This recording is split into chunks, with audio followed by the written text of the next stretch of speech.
1등급으로 30kg 부탁합니다. 또요? 그 많은 고기를 다 어디에 쓰시는 겁니까? 정육점 사장 강태수는 수화기를 꽉 쥐고 있었습니다. 경찰서에 전화를 걸고 있었습니다. 손에서 땀이 흘렀어요. 20년 넘게 정육점을 운영하며 이런 일은 처음이었습니다. 매일 아침 9시 직전 정확히 같은 시간에 나타나는 73살 노인. 낡은 리어카를 끌고 오는 그 할아버지가 꺼내 보이는 것은 1200만 원, 빳빳한 5만 원권 현금 뭉치였어요. 1등급 플러스 등심 30kg을 사가는데 질문하면 입을 다물고 추궁하면 눈을 피했습니다. 동네 사람들 이야기로는 판잣집에 산다 들었습니다. 그런데 그 많은 고기를 사서 대체 어디로 가는 걸까요? 그 많은 현금은 어디서 나오는 걸까요? 오늘도 따스한 인생 이야기에 와주신 여러분 감사합니다. 이야기 시작 전에 구독과 좋아요 꼭 눌러주세요. 오늘 하루 당신 마음에도 따스한 봄빛이 스며들 거예요. 새벽 5시 저는 오늘도 눈을 떴습니다. 아니, 정확히 말하면 잠을 잔 것인지조차 모르겠습니다. 요즘은 눈을 감아도 깊은 잠에 빠지지 못하고 그저 천장만 바라보다 시간을 보내는 것 같았어요. 침대에서 몸을 일으키려는데 온몸이 뻐근했습니다. 관절이 삐걱거리는 소리가 들리는 것 같았어요. 73이라는 나이가 실감났습니다. 하지만 오늘도 해야 할 일이 있었어요. 반드시 해야 하는 일이었죠. 낡은 나무 마룻바닥을 밟으며 현관으로 나갔습니다. 문을 열자 차가운 새벽 공기가 뺨을 때렸어요. 마당에 놓인 그것이 눈에 들어왔습니다. 은빛으로 반짝이는 대형 냉장고였습니다. 드라이 에이징 냉장고라고 부르는 물건이었죠. 저는 그 냉장고를 멍하니 바라봤습니다. 주변의 판잣집들이 비좁게 다닥다닥 붙어 있는 이 달동네에서 제 집만 유독 마당이 넓었어요. 넓다기보다는 황량하다는 표현이 더 맞겠네요. 잡초만 무성한 맨 땅에 그 거대한 냉장고가 덩그러니 서 있었습니다. 벽에는 곰팡이가 핀 함석 조각들이 덕지덕지 붙어 있고 문짝은 삐걱거리며 제대로 닫히지도 않는 집이었어요. 그런데 그 앞에 최신식 냉장고가 놓여 있다니 참으로 우스꽝스러운 광경이었습니다. 이웃집 아주머니가 한 번은 물었습니다. 할아버지, 그 비싼 냉장고는 대체 왜 사신 거예요? 저는 대답하지 않았어요. 대답할 수가 없었습니다. 방으로 돌아와 옷장을 열었습니다. 거기에는 낡은 낚시 조끼 한 벌이 걸려 있었어요. 조끼에는 주머니가 여러 개 달려 있었는데 저는 그 안주머니를 열어봤습니다. 빳빳한 5만 원권 지폐 뭉치가 손에 잡혔죠. 정확히 240장이었습니다. 1200만 원. 매일 아침 확인하는 금액이었어요. 이 돈이 어디서 났는지, 왜 이렇게 많은 현금을 들고 다니는지, 그건 아무에게도 말할 수 없었습니다. 시계를 봤습니다. 6시 30분. 저는 천천히 세수를 하고 낡은 작업복을 입었습니다. 거울을 봤어요. 초라한 노인이 저를 바라보고 있었습니다. 뺨은 푹 꺼졌고 얼굴에는 주름이 깊게 패여 있었어요. 마당으로 나가 녹슨 리어카를 끌어당겼습니다. 바퀴에서 삐걱거리는 소리가 났어요. 이 리어카는 제가 오랫동안 폐지를 주워 나르던 도구였습니다. 요즘은 다른 용도로 쓰이고 있었죠. 골목길을 빠져나왔습니다. 이 시간이면 아직 사람들이 많지 않았어요. 가파른 언덕길을 천천히 내려갔습니다. 숨이 가빠졌습니다. 다리가 후들거렸어요. 하지만 멈출 수는 없었습니다. 시장 어귀에 도착한 시간은 8시 40분이었습니다. 명품 한우라는 간판이 보였어요.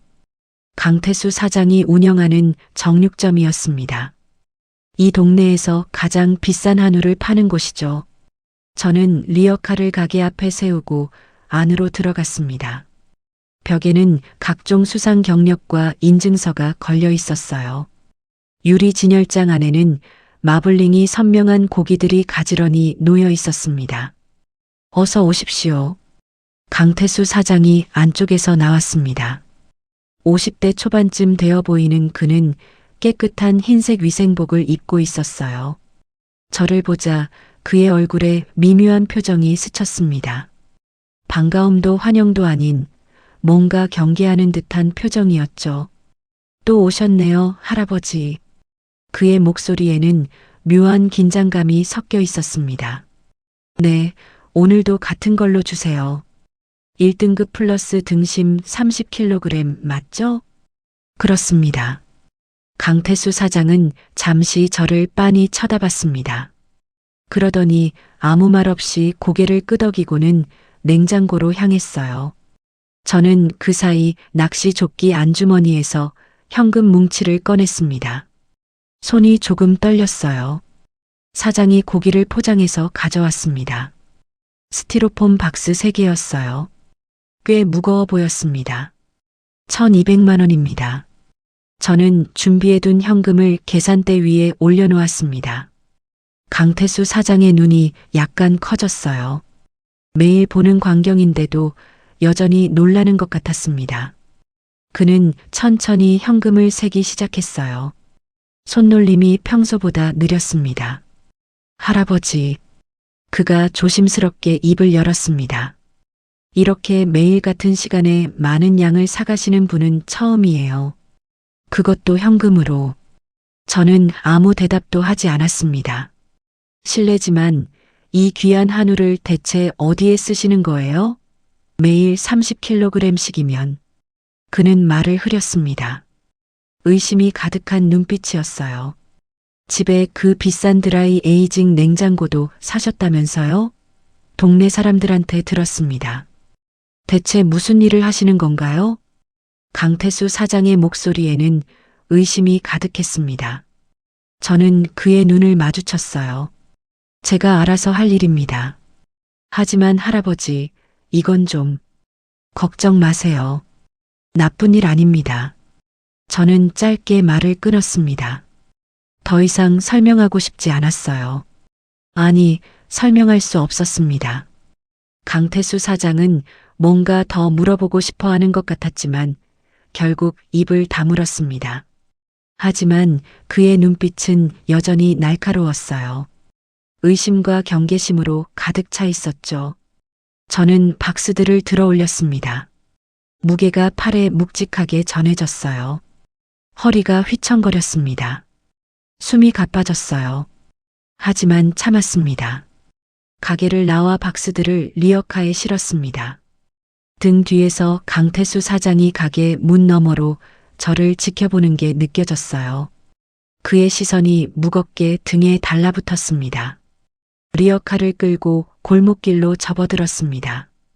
햇살이 점점 따가워졌어요. 등에서 땀이 흘러내렸습니다. 리어카 바퀴가 울퉁불퉁한 길에 걸릴 때마다 온몸에 충격이 전해졌죠. 어디로 가는 걸까요? 왜 이렇게 무거운 고기를 리어카에 실어 나르는 걸까요? 그건 아직 말할 수 없습니다. 다리가 후들거렸습니다. 숨이 턱까지 차올랐어요. 가슴이 답답했습니다. 몸이 점점 말을 듣지 않는 것 같았어요. 하지만 멈출 수 없었습니다. 시간이 없었습니다. 9시까지는 도착해야 했어요. 그 시간을 지키는 게 중요했습니다. 리어카를 끌며 좁은 골목을 지나갔습니다. 가파른 오르막길이 나타났어요. 숨이 더욱 가빠졌습니다. 박스가 흔들렸어요.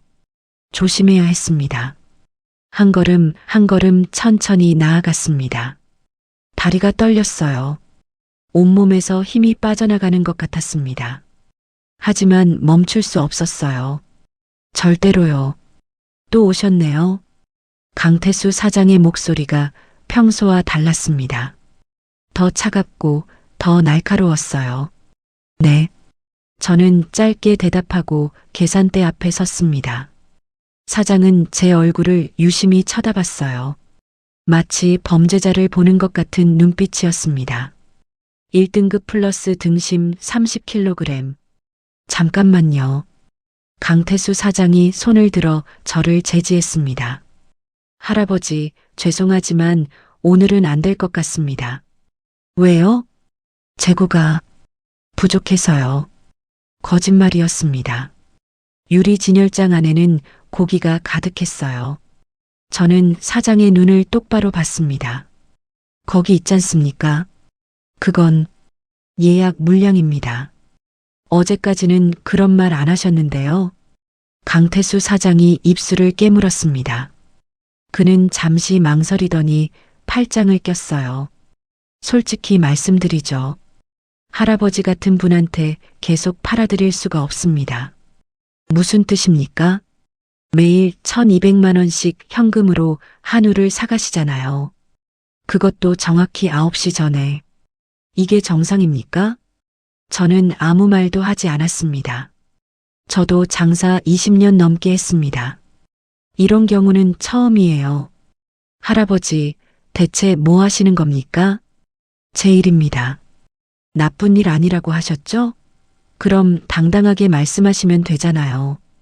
강태수 사장의 목소리가 높아졌습니다. 할아버지, 혹시 이 한우를 어디 되파시는 거 아닙니까? 아니면 무슨 불법적인... 아닙니다. 그럼 뭡니까? 매일 30kg씩 사가서 뭘 하신다는 겁니까? 저는 입을 다물었습니다. 설명할 수 없었어요. 아니, 설명하고 싶지 않았습니다. 말씀 안 하시면 저도 어쩔 수 없습니다. 오늘부터는 1,400만 원 드리겠습니다. 강태수 사장의 말을 끊었습니다. 그의 눈이 커졌어요. 뭐라고요? 1,400만 원. 200만 원 더 드리겠습니다. 대신 아무것도 묻지 마세요. 사장은 제 얼굴을 빤히 쳐다봤습니다. 이마에 주름이 잡혔어요. 그는 한참을 망설이더니 한숨을 내쉬었습니다. 알겠습니다. 그는 냉장고로 향했습니다. 저는 조끼 안주머니에서 돈을 더 꺼냈어요. 손이 떨렸습니다. 고기를 받아 리어카에 실었습니다. 무거웠어요. 평소보다 더 무겁게 느껴졌습니다.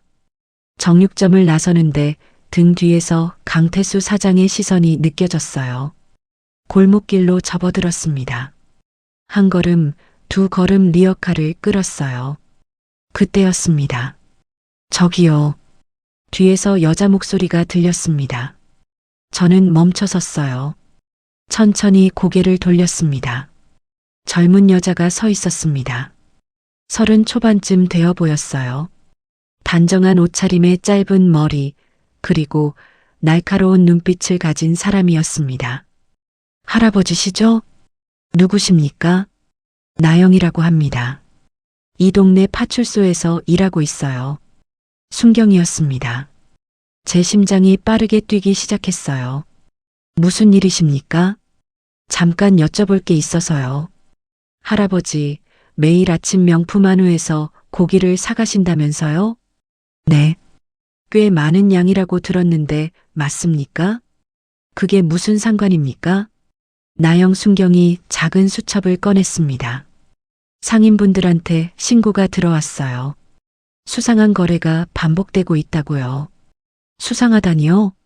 매일 같은 시간, 같은 양의 고기를 현금으로 구매하신다고 하던데요. 이게 일반적인 소비 패턴은 아니잖아요. 저는 리어카 손잡이를 더 세게 쥐었습니다. 제 돈으로 제가 필요한 걸 사는데 무슨 문제입니까? 문제가 있어서 여쭤보는 겁니다, 할아버지. 혹시 이 고기를 어디 대파시는 건 아니신가요? 아닙니다. 그럼 어디에 쓰시는 겁니까? 제가 알아서 할 일입니다. 나영 순경의 눈빛이 날카로워졌습니다. 그녀는 리어카 쪽으로 한 발짝 다가왔어요. 할아버지, 솔직히 말씀하시는 게 좋을 겁니다. 지금 협조적인 태도를 보이시면 저 바쁩니다. 저는 말을 끊고 리어카를 끌기 시작했습니다. 나영 순경이 뒤따라왔어요. 할아버지, 잠깐만요. 뒤돌아보지 않았습니다. 리어카 바퀴가 울퉁불퉁한 바닥에 걸렸어요. 온몸에 충격이 전해졌습니다. 하지만 멈출 수 없었어요. 좁은 골목으로 꺾었습니다. 나영 순경의 발소리가 가까워졌어요. 더 빨리 가야 했습니다.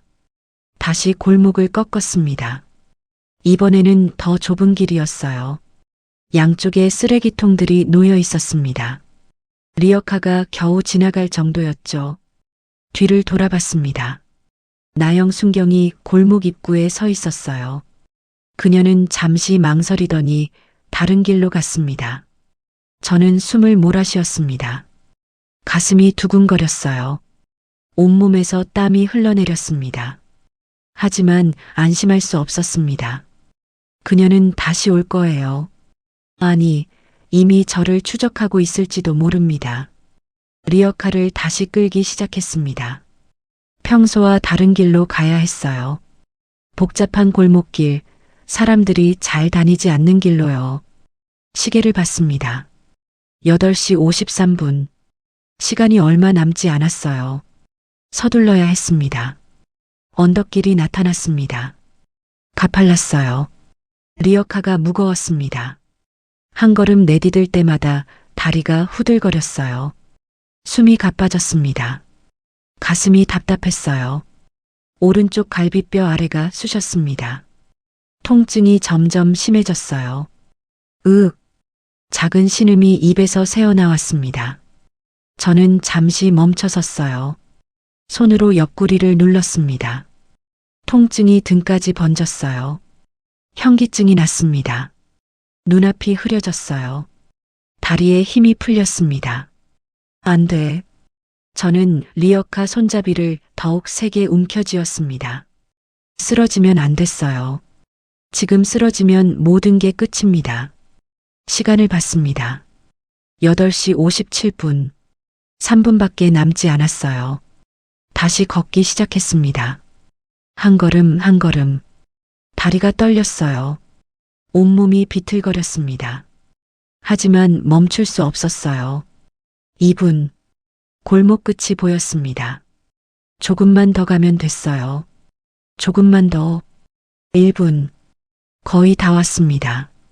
목적지가 가까웠어요. 그때 뒤에서 발소리가 들렸습니다. 할아버지. 나영 순경의 목소리였습니다. 그녀가 다시 따라왔어요. 저는 뒤돌아보지 않았습니다. 마지막 힘을 짜내 리어카를 끌었어요. 골목을 빠져나왔습니다. 9시 정각이었습니다. 저는 가쁜 숨을 몰아쉬며 그곳에 섰습니다. 나영 순경이 골목에서 나타났어요. 그녀는 제가 선 곳을 보더니 멈춰 섰습니다. 그녀의 얼굴에 당혹스러운 표정이 스쳤어요. 여기가 대체 어디? 하지만 저는 대답하지 않았습니다. 그저 리어카를 끌고 앞으로 나아갔을 뿐이었어요. 건물 입구에 섰습니다. 회색 콘크리트 벽이었어요. 간판도 크지 않았습니다. 저는 리어카에서 박스 하나를 들어 올렸어요. 무겁습니다. 팔이 떨렸어요. 하지만 놓을 수 없었습니다. 유리문을 밀고 들어갔습니다. 복도가 길었어요. 형광등 불빛이 차갑게 내려앉아 있었습니다. 또 오셨어요. 데스크에 앉아있던 여자가 고개를 들었습니다. 40대쯤 되어 보이는 분이었어요. 이름표에 사회복지사라고 적혀 있었습니다. 네. 오늘도 30kg이죠? 그렇습니다. 저는 박스를 바닥에 내려놓았습니다. 숨이 가빴어요. 복지사가 박스를 열어봤습니다. 그녀의 눈이 커졌어요. 역시 1등급이네요. 할아버지, 이거 정말 괜찮습니다. 말을 끊었습니다. 복지사가 제 얼굴을 봤어요. 고맙습니다. 정말 고마워요. 다들 얼마나 좋아하시는지 아세요? 어제도 다들 맛있게 드셨어요. 이렇게 좋은 한우는 처음이라고 눈물 흘리시는 분도 계셨어요. 저는 고개를 숙였습니다. 대답하고 싶지 않았어요. 할아버지, 실례지만 어떻게 이런 일을... 나머지 박스 가져오겠습니다. 복지사의 말을 끊고 밖으로 나갔습니다. 리어카에서 두 번째 박스를 들었어요. 더 무거웠습니다. 다리가 휘청거렸어요. 복도를 지나갔습니다. 방문들이 보였어요. 닫혀 있었습니다. 안에서 작은 소리들이 들렸어요. 사람들의 목소리, 움직이는 소리.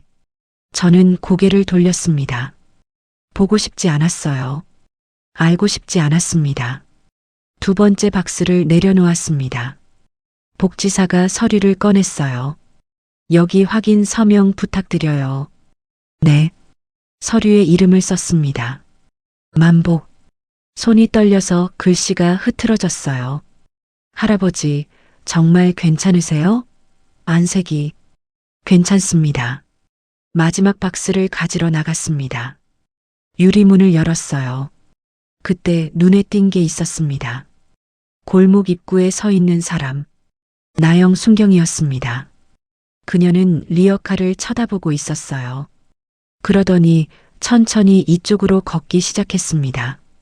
심장이 빠르게 뛰었습니다. 저는 재빨리 생각했어요.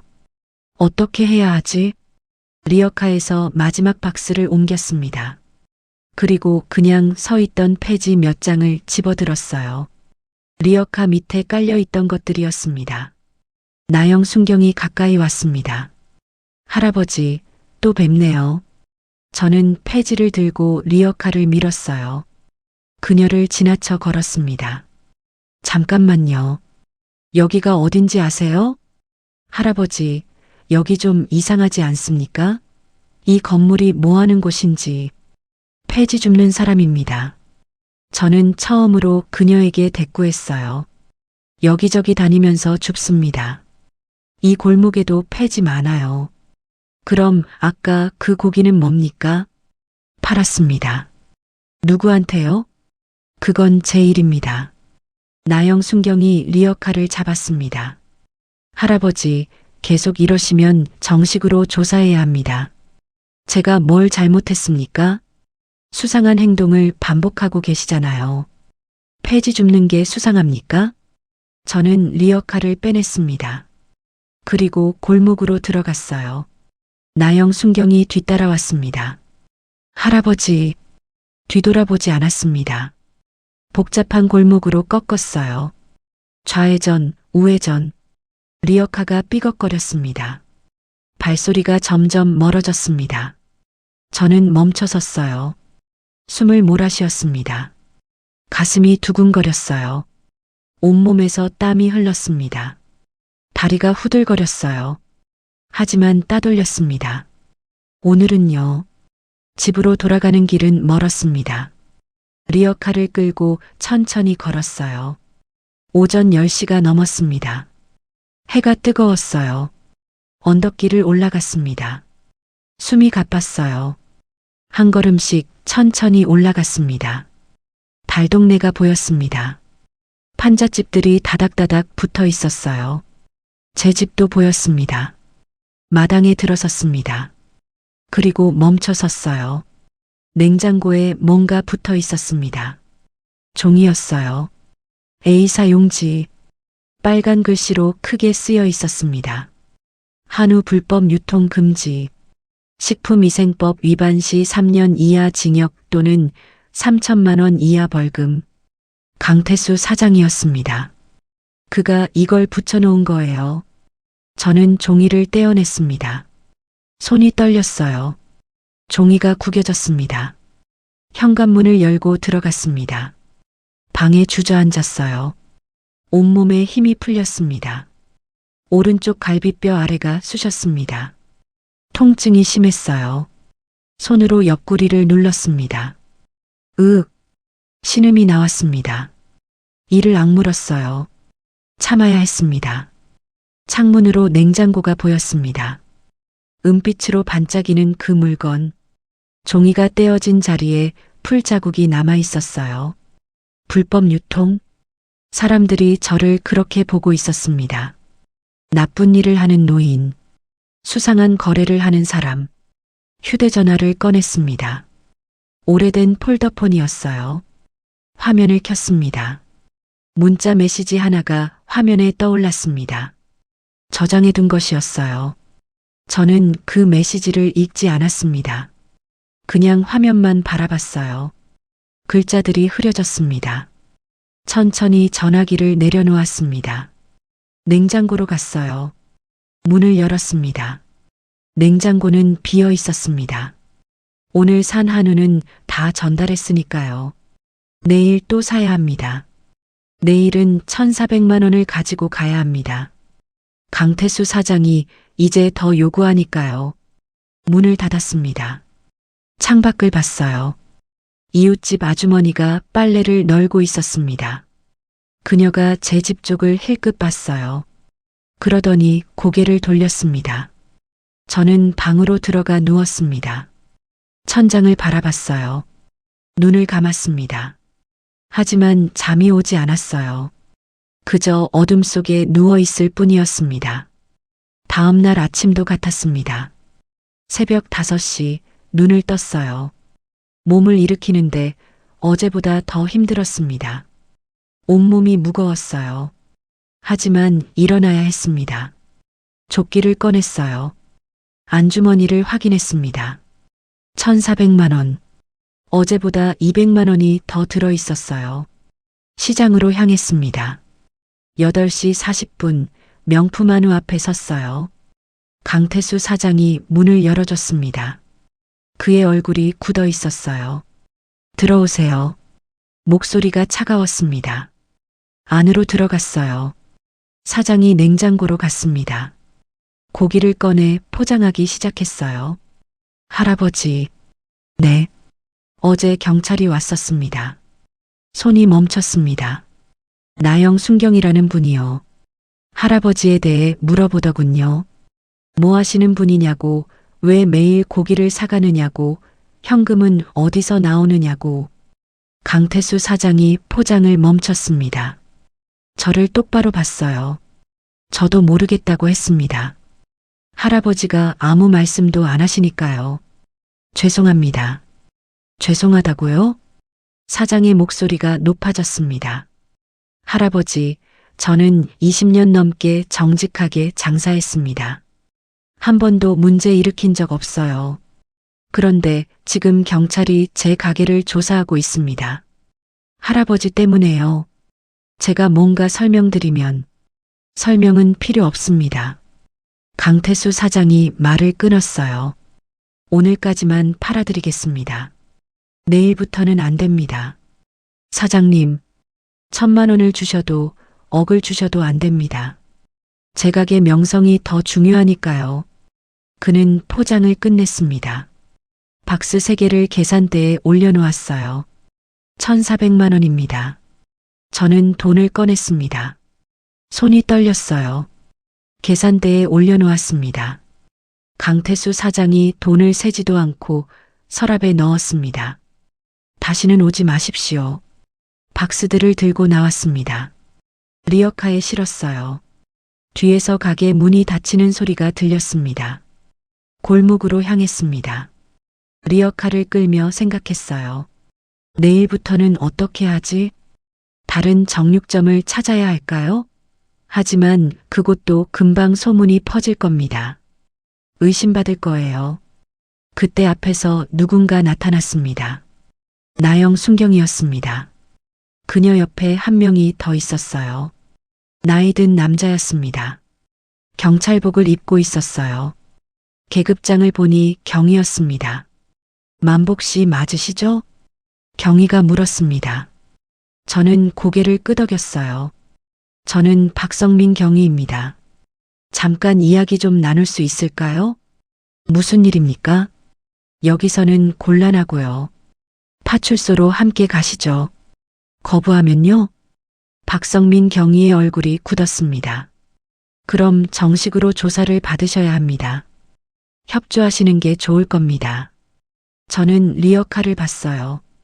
박스 3개, 9시까지 전달해야 했습니다. 1시간만 주십시오. 안 됩니다. 제발입니다. 1시간만요. 만복 씨, 지금 입장이 어떤지 아십니까? 불법 자금 유통 의심, 식품위생법 위반 의심, 그리고 박성민 경위가 수첩을 꺼냈습니다. 정체불명의 현금 10억 원대 거래. 이게 뭡니까? 10억이라뇨? 3개월 동안 매일 1,200만 원씩 지출하면 10억이 넘습니다. 그런데 최근에는 1,400만 원으로 올랐다고 하던데요. 나영 순경이 말했습니다. 도대체 그 돈이 어디서 나오는 겁니까? 저는 입을 다물었습니다. 대답 안 하시면 은행 계좌 조에 들어갑니다. 그러면 더 복잡해져요. 그리고 이 한우는 어디에 쓰는 겁니까? 되파는 겁니까? 아니면 다른 용도가 있습니까? 말할 수 없습니다. 박성민 경위가 한숨을 쉬었습니다. 만복 씨 협조 안 하시면 저희도 어쩔 수 없습니다. 그는 나영 순경을 봤어요. 리어카 압수해. 예. 나영 순경이 리어카로 다가왔습니다. 저는 본능적으로 손잡이를 꽉 잡았어요. 안 됩니다. 만복 씨 놓으세요. 이건 제 겁니다. 제 돈으로 산 거예요. 압수 영장 없이는 못 가져간다는 거 압니다. 하지만 자발적 제출을 요청하는 겁니다. 거부합니다. 박성민 경위의 눈빛이 날카로워졌습니다. 그럼 어쩔 수 없네요. 영장 발부받겠습니다. 그동안 만복 씨는 파출소로 동행하셔야 합니다. 제가 뭘 잘못했습니까? 그걸 지금 조사하려는 겁니다. 저는 시계를 봤어요. 8시 55분. 5분밖에 안 남았습니다. 제발, 딱 5분만요. 안 됩니다. 제발이요. 목소리가 커졌습니다. 박성민 경위가 놀란 표정을 지었어요. 만복 씨, 진정하세요. 5분이면 됩니다. 저 건물까지만. 제발이요. 손가락으로 앞쪽을 가리켰습니다. 그곳까지는 100m도 안 됐어요. 박성민 경위가 나영 순경과 눈을 마주쳤습니다. 둘이 잠시 무언가 이야기했어요. 좋습니다. 경위가 말했습니다. 대신 우리가 동행합니다. 뭘 하는지 다 보겠습니다. 감사합니다. 저는 리어카를 끌었어요. 두 경찰이 양옆에서 따라왔습니다. 100m가 이렇게 멀게 느껴진 적이 없었습니다. 한 걸음 한 걸음. 다리가 떨렸어요. 숨이 가빴습니다. 건물이 보였습니다. 회색 콘크리트 벽. 나영 순경이 건물을 봤어요. 간판을 읽었습니다. 여기가. 그녀의 목소리가 작아졌습니다. 유리문을 밀고 들어갔습니다. 두 경찰이 뒤따라 들어왔어요. 복지사가 데스크에 앉아 있었습니다. 저를 보더니 웃었어요. 하지만 경찰들을 보자 표정이 굳었습니다. 할아버지, 이분들은 신경 쓰지 마세요. 박스를 내려놓았습니다. 복지사가 박스를 받았어요. 오늘도 감사합니다. 어제 다들 정말 좋아하셨어요. 저는 고개만 끄덕였습니다. 나머지 박스를 가져왔어요. 3개 모두 전달했습니다. 서명했습니다. 손이 떨려서 글씨가 흐트러졌어요. 할아버지, 괜찮으세요? 안색이 안 좋으신데. 괜찮습니다. 밖으로 나왔습니다. 박성민 경위와 나영 순경이 서 있었어요. 둘 다 말이 없었습니다. 이제 됐습니다. 저는 리어카를 끌었어요. 빈 리어카였습니다. 파출소로 갑시다. 박성민 경위가 말했습니다. 목소리가 조금 부드러워진 것 같았어요. 파출소는 가까웠습니다. 10분도 안 걸렸어요. 작은 방에 앉았습니다. 테이블 하나, 의자 4개. 형광등이 밝게 켜져 있었어요. 박성민 경위가 앞에 앉았습니다. 나영 순경은 옆에 섰어요. 만복 씨. 네. 아까 그 건물 뭐 하는 곳인지 아시죠? 저희도 확인했습니다. 사회복지시설이더군요. 그곳에 한우를 전달하신 겁니까? 네. 매일요? 네. 박성민 경위가 펜을 놓았습니다. 왜입니까? 기부라는 건 압니다. 하지만 매일 1200만 원씩 기부하는 사람은 없어요. 게다가 할아버지는 달동네에 사시지 않습니까? 돈은 어디서 나오는 겁니까? 저는 대답하지 않았습니다. 만복 씨 협조하셔야 합니다. 제가 번 돈입니다. 뭘 해서 버셨습니까? 대답 안 하시면 은행 계좌 들여다봅니다. 세무조사도 들어갈 수 있어요. 저는 눈을 감았습니다. 박성민 경위가 한숨을 쉬었습니다. 만복 씨, 이러시면 안 됩니다. 제가 나쁜 일 하는 거 아닙니다. 사람들 도와주는 거예요. 그럼 왜 숨기십니까? 개인적인 이유가 있습니다. 그 이유가 뭡니까?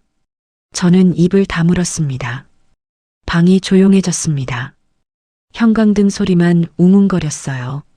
좋습니다. 박성민 경위가 일어났습니다.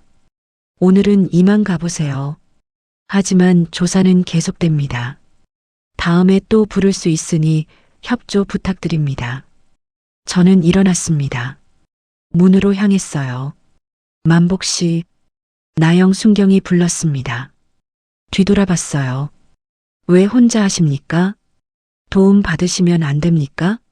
왜 이렇게 힘들게 혼자? 제가 해야 할 일입니다. 밖으로 나왔습니다. 해가 높이 떠 있었어요. 11시였습니다. 리어카를 끌고 집으로 갔습니다. 마당에 섰습니다. 냉장고를 봤어요. 내일부터는 어떻게 하지? 강태수 사장은 더 이상 안 판다고 했습니다. 다른 정육점을 찾아야 해요. 하지만 찾을 수 있을까요? 소문이 퍼졌을 텐데. 그래도 해야 합니다. 멈출 수 없어요. 아직 끝나지 않았으니까요. 다음 날 다른 정육점을 찾아야 했습니다. 시장 반대편에 있는 작은 가게였어요. 신선정육이라는 간판이 달려 있었습니다. 어서 오세요. 젊은 사장이 반겼습니다. 30대 초반쯤 되어 보였어요. 1등급 플러스 등심 30kg 있습니까? 네, 30kg요? 현금으로 드리겠습니다. 사장의 눈이 커졌습니다. 잠깐만요. 그 정도 물량은 미리 예약을 하셔야 1,400만 원 드리겠습니다. 지금요? 네. 사장이 망설였습니다. 하지만 결국 고개를 끄덕였어요. 이틀 정도 걸립니다. 물량 확보해야 해서요. 내일 아침 9시 전에 필요합니다. 그건 불가능한데요. 저는 조끼 안주머니에서 돈을 꺼냈습니다. 계산대에 올려놓았어요. 2천만 원 드리겠습니다. 사장이 돈을 받습니다. 침을 꿀꺽 삼켰어요. 알겠습니다. 내일 아침 8시까지 준비하겠습니다. 집으로 돌아왔습니다. 마당에 섰어요. 냉장고를 봤습니다. 오늘은 비어 있었습니다. 고기를 사지 못했으니까요. 처음이었어요. 3개월 만에 처음으로 고기를 전달하지 못한 날이었습니다. 가슴이 답답했습니다. 방으로 들어갔어요. 서랍을 열었습니다. 낡은 수첩이 보였어요. 수첩을 꺼냈습니다. 펼쳤어요. 날짜들이 적혀 있었습니다. 매일매일의 기록. 빠짐없이 체크 표시가 되어 있었어요. 오늘 날짜에는 X표를 했습니다. 첫 번째 X표였습니다. 수첩을 덮었어요. 다시 서랍에 넣었습니다. 창밖을 봤어요. 해가 기울고 있었습니다. 내일은 해야 합니다. 반드시요. 다음 날 아침 신선 정육으로 갔습니다. 준비됐습니다. 사장이 박스들을 내왔어요. 3개였습니다. 2천만 원입니다. 돈을 건넸습니다. 박스를 리어카에 실었어요. 내일도 오시는 겁니까? 네. 매일요? 그렇습니다. 사장이 난감한 표정을 지었습니다. 할아버지, 솔직히 말씀드리면 이 물량을 매일 준비하기는 힘듭니다. 돈을 더 드리겠습니다. 그게 아니라 사장이 말을 흐렸어요. 명품 한우 강태수 사장님한테 들었습니다. 할아버지 이야기요. 심장이 철렁했습니다. 그분이 뭐라고 하던가요? 수상한 거래라고. 경찰도 조사하고 있다고요. 죄송합니다. 저도 장사 시작한 지 얼마 안 돼서요. 문제 생기면 곤란합니다. 리어카를 끌었습니다. 사장의 말을 듣지 않았어요. 골목으로 향했습니다. 시간을 봤어요. 8시 45분.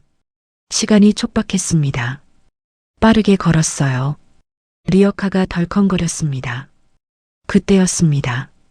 으악! 앞에서 비명소리가 들렸습니다. 멈춰 섰어요. 고개를 들었습니다. 검은 연기가 하늘로 솟아오르고 있었어요. 화재였습니다. 사람들이 달려가고 있었습니다. 소리를 지르며 누군가를 부르며 저는 리어카를 세웠습니다. 그쪽을 바라봤어요. 연기가 점점 짙어졌습니다. 불길이 보이기 시작했어요. 사이렌 소리가 들렸습니다. 멀리서 점점 가까워지는 소리. 가슴이 두근거렸습니다. 아니, 이건 두근거림이 아니었어요. 뭔가 다른 거였습니다. 공포, 온몸이 얼어붙는 것 같았어요. 손이 떨렸습니다. 숨이 가빠졌어요. 도와주세요. 안에 사람 있어요. 누군가 소리쳤습니다. 저는 그 소리를 들었습니다. 안에 사람이 있다고. 발이 저절로 움직였습니다. 리어카를 놓고 걸었어요. 빠르게, 점점 빠르게 뛰기 시작했습니다. 할아버지, 위험해요. 누군가 말렸습니다. 하지만 멈출 수 없었어요. 화재 현장이 가까워졌습니다. 열기가 느껴졌어요. 연기가 코를 찔렀습니다. 낡은 건물이었습니다. 폐지 처리장이었어요. 불길이 벽을 타고 올라가고 있었습니다. 입구에 사람들이 모여 있었어요. 겁에 질린 얼굴들이었습니다. 안에 할머니가 계세요. 젊은 남자가 소리쳤습니다. 들어가고 싶은데 연기가 너무. 저는 그의 말을 듣지 않았습니다. 입구로 향했어요. 할아버지, 안 돼요.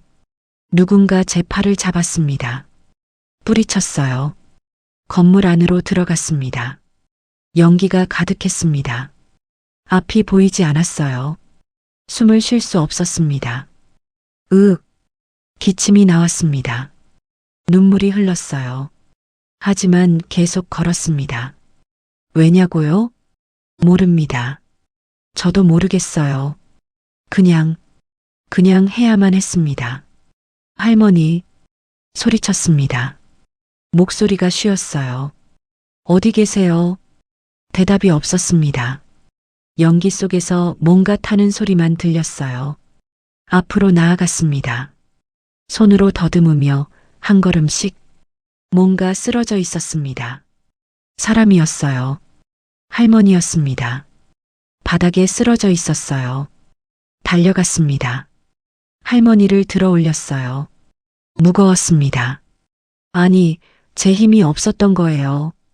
일어나세요. 목소리가 떨렸습니다. 할머니를 끌었습니다. 출구를 향해서요. 숨이 막혔습니다. 연기가 폐를 채웠어요. 기침이 멈추지 않았습니다. 현기증이 났습니다. 다리에 힘이 풀렸어요. 안 돼. 쓰러지면 안 됐습니다. 할머니를 놓으면 안 돼요. 한 걸음 한 걸음. 빛이 보였습니다. 출구였어요. 조금만 더, 조금만. 밖으로 나왔습니다. 사람들이 달려왔어요. 할머니를 받아갔습니다.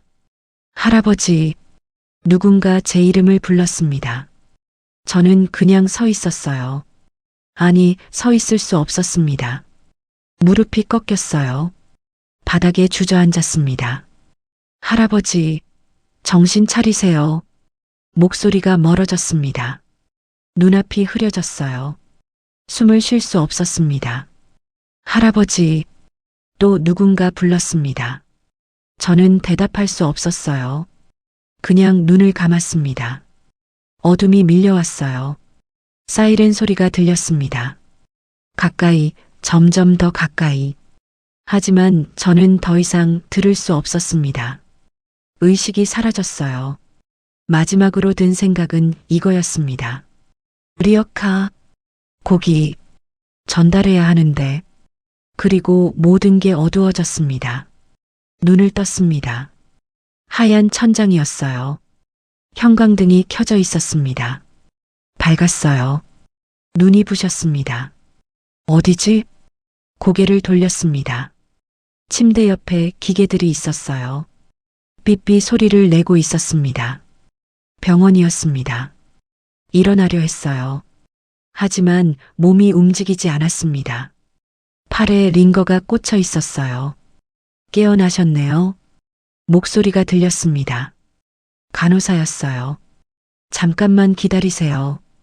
의사 선생님 부르겠습니다. 그녀가 나갔습니다. 저는 천장을 바라봤어요. 화재, 할머니, 연기, 기억이 돌아왔습니다. 시계를 찾았어요. 벽에 걸려 있었습니다. 오후 4시, 9시가 지났어요. 한참 지났습니다. 고기, 전달하지 못했어요. 가슴이 답답했습니다. 문이 열렸습니다. 의사가 들어왔어요.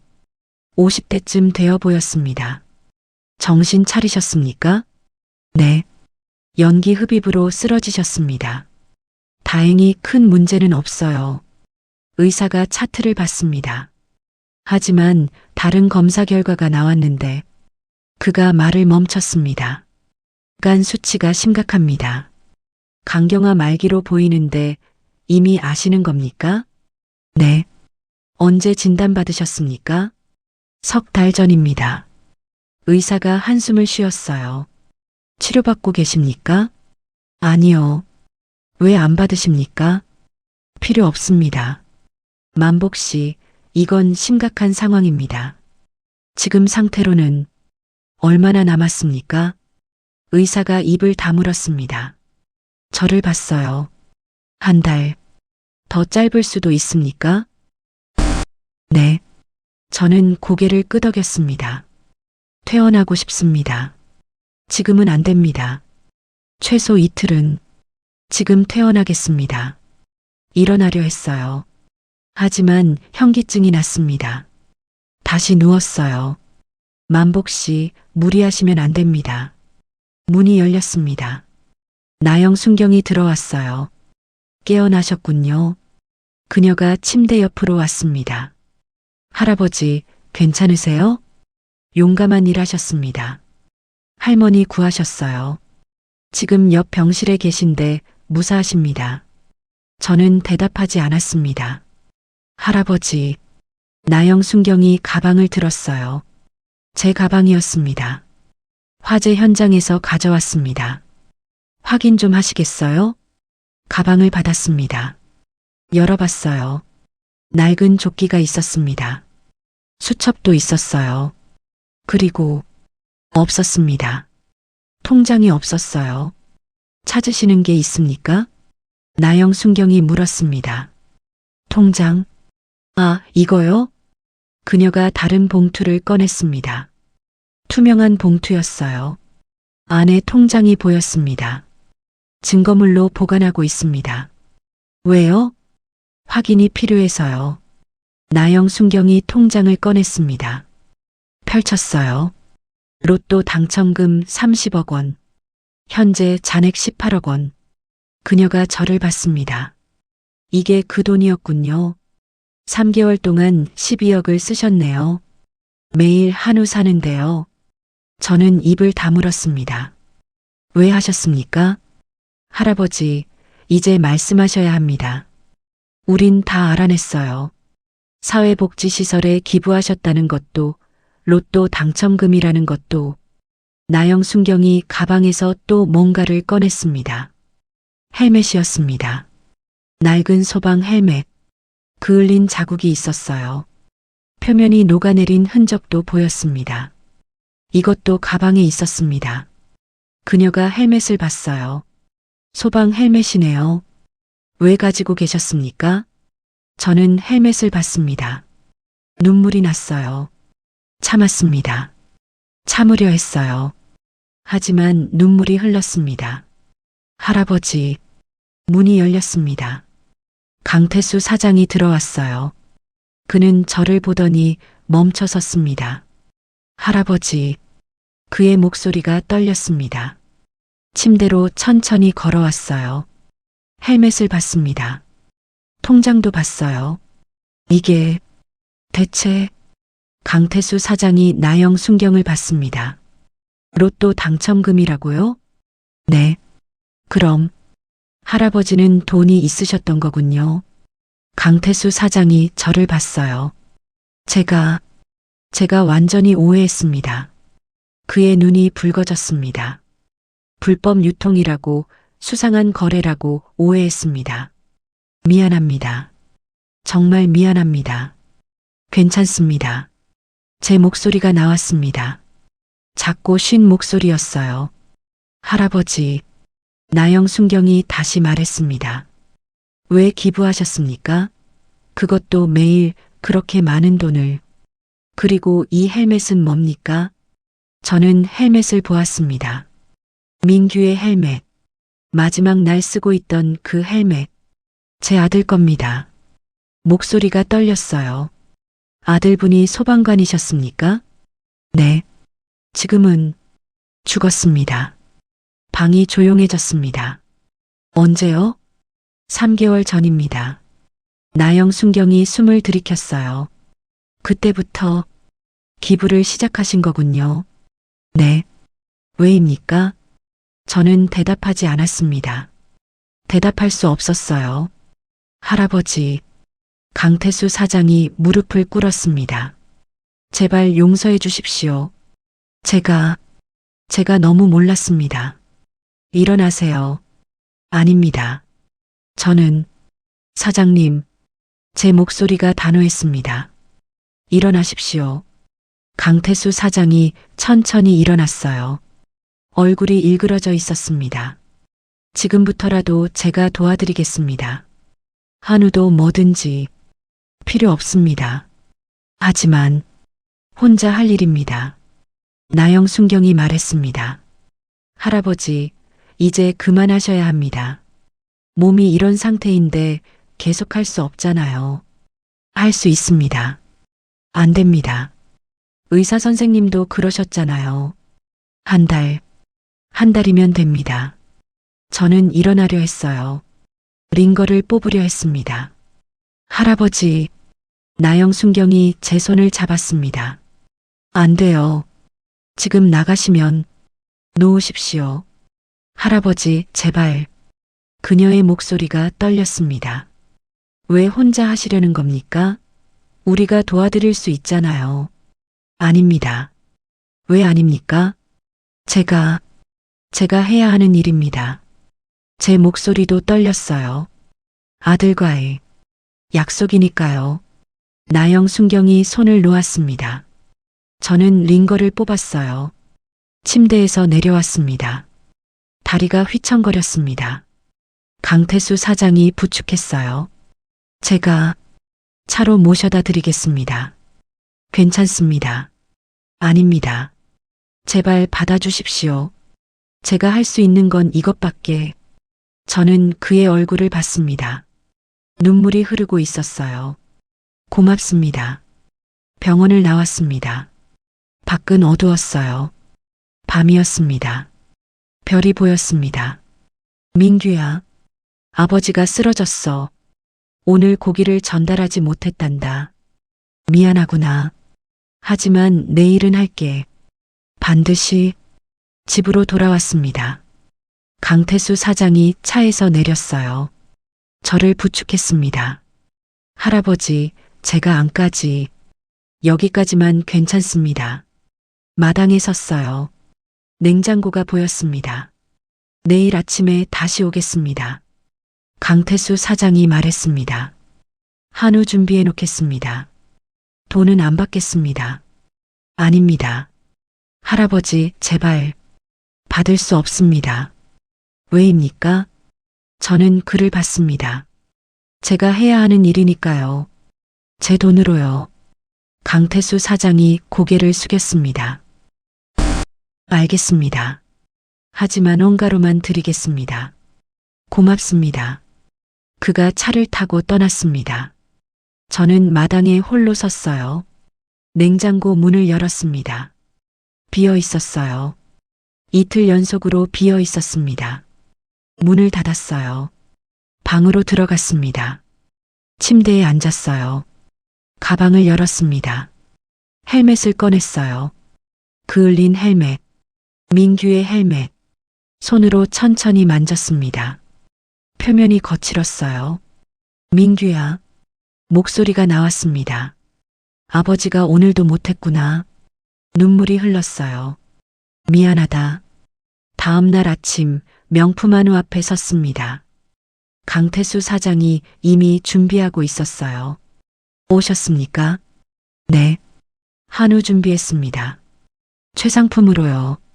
박스 3개가 나왔습니다. 얼마입니까? 900만 원입니다. 원가예요. 저는 돈을 꺼냈습니다. 건넸어요. 사장님. 네. 제가 왜 이러는지 말씀드려도 되겠습니까? 강태수 사장이 멈췄습니다. 저를 봤어요. 들어주시겠습니까? 네. 말씀하십시오. 저는 휴대전화를 꺼냈습니다. 문자 메시지를 보여줬어요.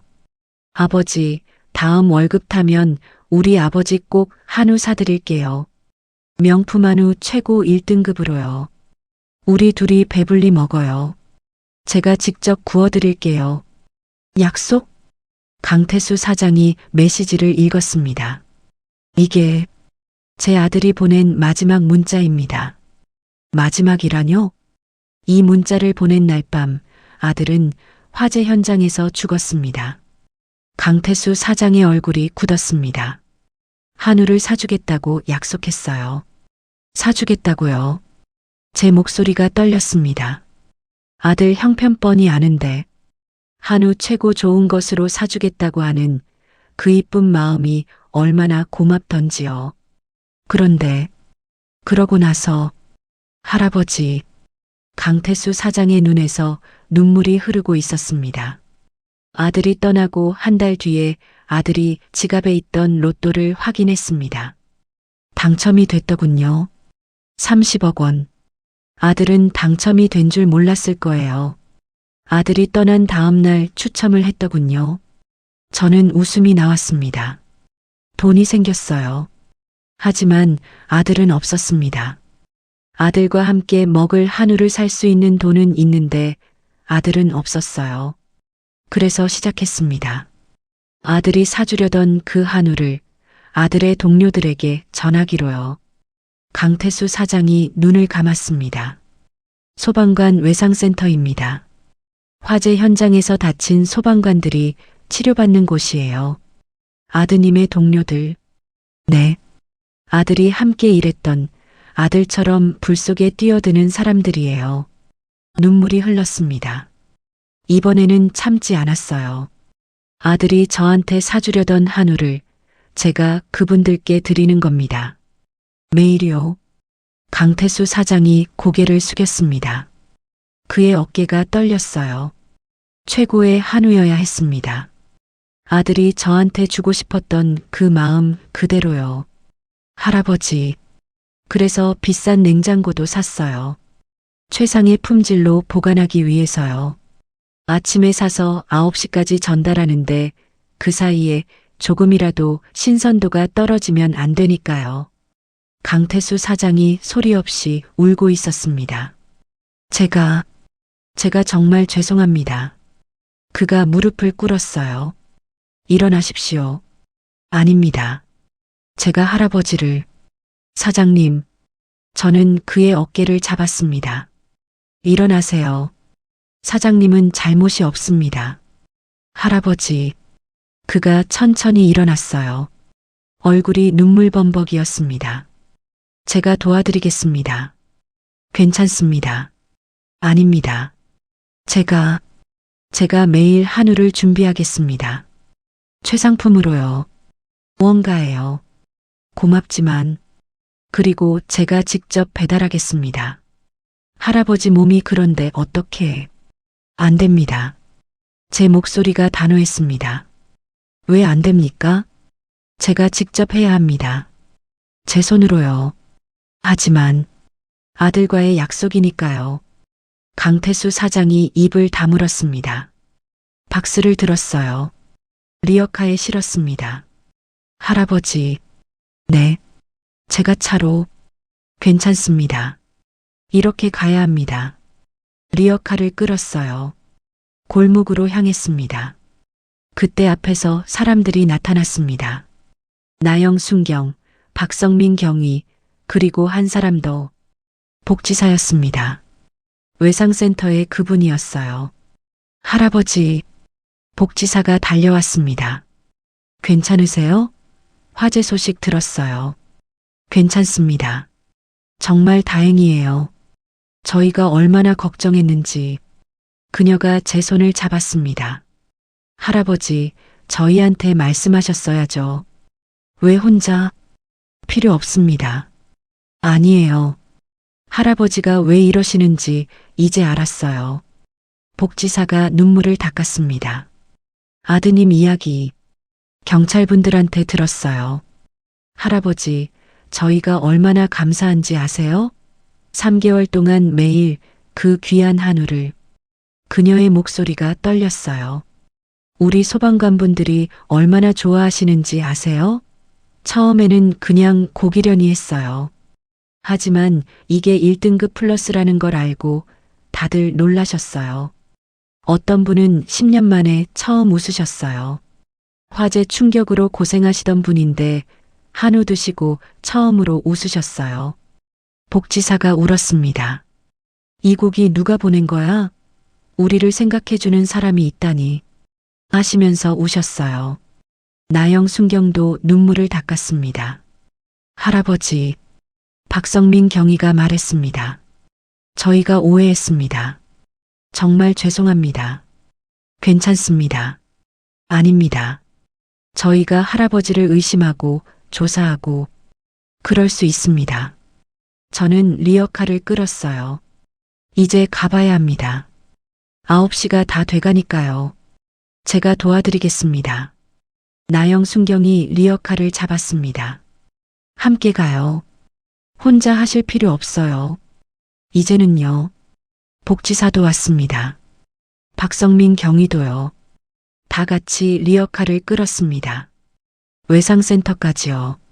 무거웠던 리어카가 가벼웠습니다. 혼자가 아니었으니까요. 센터에 도착했습니다. 9시 정각이었어요. 박스를 옮겼습니다. 다 같이요.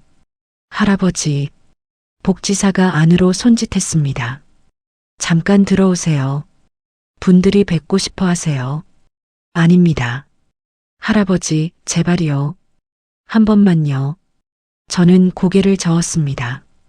볼 수 없습니다. 왜요? 민규 얼굴이 떠오를까 봐요. 목소리가 떨렸습니다. 그분들 보면 아들이 생각날까 봐요. 복지사가 고개를 끄덕였습니다. 알겠습니다. 그녀가 박스를 안으로 들고 갔습니다. 저는 밖에 섰어요. 할아버지, 나영, 순경이 말했습니다. 이제 그만하시면 안 될까요? 다른 방법이 있어요. 기금을 만들 수 있어요. 할아버지 통장에 남은 돈으로요. 안 됩니다. 왜요? 제 손으로 해야 합니다. 마지막까지요. 하지만 할아버지 몸이 한 달 남았습니다. 제 목소리가 조용했어요. 한 달 동안만 더 하겠습니다. 그것만으로 충분해요. 나영, 순경이 눈물을 흘렸습니다. 할아버지, 괜찮습니다. 저는 괜찮아요. 하늘을 봤습니다. 구름 한 점 없는 하늘이었어요. 민규야, 아버지가 계속할게. 마지막까지 내가 사주고 싶었던 그 한우를 아버지가 대신 전할게. 내 동료들에게, 내가 사랑했던 사람들에게. 그게 아버지가 너한테 해줄 수 있는 마지막이니까. 남은 시간 그거라도 할 수 있고 할 게 있다는 것이 얼마나 다행이니. 한 달이 흘렀습니다. 아니, 흘렀다기보다는 지나갔다는 표현이 맞겠네요. 매일 아침 명품 안으로 갔습니다. 강태수 사장이 항상 준비해 놓고 있었어요. 오늘도 최상품입니다. 그는 매번 같은 말을 했습니다. 리어카를 끌고 외상센터로 갔어요. 나영, 순경이 함께 했습니다. 매일 아침 8시에 제 집 앞에서 기다렸어요. 할아버지, 오늘은 제가 끌게요. 괜찮습니다. 아니에요. 할아버지는 걸으시기만 하세요. 함께 걸었습니다. 리어카 소리가 골목에 울렸어요. 9시 정각 센터에 도착했습니다. 복지사가 문 앞에서 기다렸어요. 오늘도 감사합니다. 박스를 전달했습니다. 매일 같은 일이었어요. 하지만 이제는 혼자가 아니었습니다. 어느 날 강태수 사장이 제게 말했습니다. 할아버지, 네. 시장 상인들이 모였습니다. 회의를 했어요. 무슨 회의요? 할아버지 이야기를 다 했습니다. 아드님 이야기도요. 강태수 사장이 봉투를 꺼냈어요. 다들 돈을 모았습니다. 600만 원이에요. 이게 무슨 기금입니다. 할아버지가 하시는 일을 계속하기 위한 거예요. 받을 수 없습니다. 할아버지, 그가 제 손을 잡았습니다. 저희도 함께하고 싶습니다. 제발 받아주세요. 저는 봉투를 받습니다. 고맙습니다. 그 돈은 외상센터에 전달했어요. 복지사가 받았습니다. 할아버지, 이걸로 기금을 만들겠습니다. 민규 소방관 나눔 기금으로요. 민규 이름을. 네. 아드님을 기억하고 싶어요. 우리 모두가요. 어느 날 아침 일어날 수 없었습니다. 몸이 움직이지 않았어요. 침대에 누워 천장만 바라봤습니다. 노크 소리가 들렸습니다. 할아버지, 나영, 순경의 목소리였어요. 문이 열렸습니다. 그녀가 들어왔어요. 할아버지, 괜찮으세요? 오늘은 못 갈 것 같습니다. 제가 병원에. 아닙니다. 저는 손을 들었어요. 옷장을 가리켰습니다. 저기 통장이 있어요. 나영, 순경이 통장을 가져왔습니다. 이걸로 기금을 만들어주세요. 할아버지, 제 판잣집도 소방관들을 위한 쉼터로 써주세요.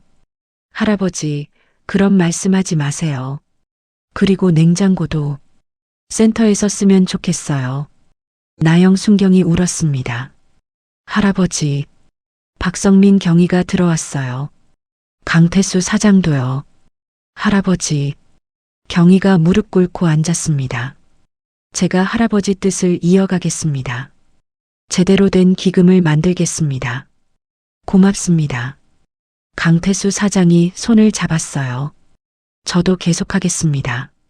한우를 원가에 공급하겠습니다. 센터에요. 사장님, 할아버지가 시작하신 일 저희가 끝까지 이어가겠습니다.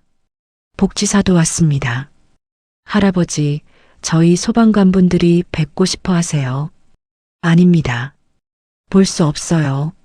할아버지, 그분들이 할아버지께 감사 인사를 드리고 싶어 하세요. 문이 열렸습니다. 소방복을 입은 사람들이 들어왔어요. 젊은 얼굴들이었습니다. 민규 또래였어요. 한 명이 앞으로 나왔습니다. 어르신, 그의 목소리가 떨렸어요. 저는 김재훈입니다. 민규 동기예요. 민규의 동기. 민규가 항상 어르신 이야기했어요. 우리 아버지는 최고시라고요. 눈물이 흘렀습니다. 어르신께서 3개월 동안 보내주신 한우. 저희가 얼마나 감사한지 아세요? 그가 무릎을 꿇었습니다. 매일 아침 그 한우를 먹으며 생각했어요. 우리를 응원하는 사람이 있다고요. 다른 소방관들도 무릎 꿇었습니다. 민규 형이 자랑스러워할 아버지세요. 저희가 민규 형 목까지 열심히 하겠습니다. 정말 감사합니다. 저는 그들을 봤습니다. 민규가 보였어요. 그들 속에서요. 웃고 있는 민규. 고맙습니다. 제 목소리가 작았어요. 민규를 잊지 말아주세요. 절대 잊지 않겠습니다. 소방관들이 일어났습니다. 경례를 했어요. 저도 손을 들어 답례했습니다. 그들이 나갔습니다. 방이 조용해졌어요. 창문으로 햇살이 들어왔습니다. 따뜻했어요. 할아버지, 나영 순경이 불렀습니다. 네. 행복하셨나요? 네. 정말요? 네. 행복했습니다. 눈을 감았어요. 민규가 보였습니다. 어린 민규, 학생 민규, 소방관 민규, 그리고 지금 환하게 웃고 있는 민규. 아버지, 민규가 손을 흔들었어요. 제가 한우 사왔어요. 같이 먹어요. 그래, 같이 먹자. 아버지, 사랑해요. 나도 사랑한다. 빛이 밝아졌습니다. 민규가 가까이 왔어요. 저는 그의 손을 잡았습니다. 따뜻했어요. 할아버지, 멀리서 부르는 목소리가 들렸습니다. 하지만 저는 민규와 함께 걷고 있었어요. 함께요. 6개월 후, 시장 입구에 현판이 세워졌습니다. 민규 소방관 나눔 쉼터. 강태수 사장이 현판을 닦았어요. 잘 보이시죠, 할아버지? 그는 만복의 판잣집을 받습니다. 이제 쉼터가 된 그곳을요. 소방관들이 들어갔습니다. 휴식을 취하러요. 냉장고도 그곳에 있었어요. 여전히 은빛으로 반짝이며 나영 순경이 한우 박스를 들고 왔습니다. 오늘 배달분입니다. 수고하셨습니다. 복지사가 받았어요. 민규 기금으로 오늘도 1등급 플러스 구입했습니다. 할아버지가 좋아하시겠어요. 강태수 사장이 하늘을 봤습니다. 구름 사이로 햇살이 내려왔어요. 할아버지, 잘 보고 계시죠? 바람이 불었습니다. 따뜻한 바람이었어요. 쉼터 안에서 웃음소리가 들렸습니다. 소방관들이 함께 식사하고 있었어요. 민규가 아버지께 사드리고 싶었던 그 한우를, 이제는 모두가 함께 나누는 한우를. 오늘의 이야기 어떠셨나요? 여러분의 소중한 생각을 댓글로 나눠주세요. 이런 이야기들이 우리 모두에게 작은 교훈이 되기를 바라며 주변 분들과도 함께 나누어 보시길 권합니다. 오늘도 끝까지 들어주셔서 감사합니다. 따스한 인생 이야기였습니다.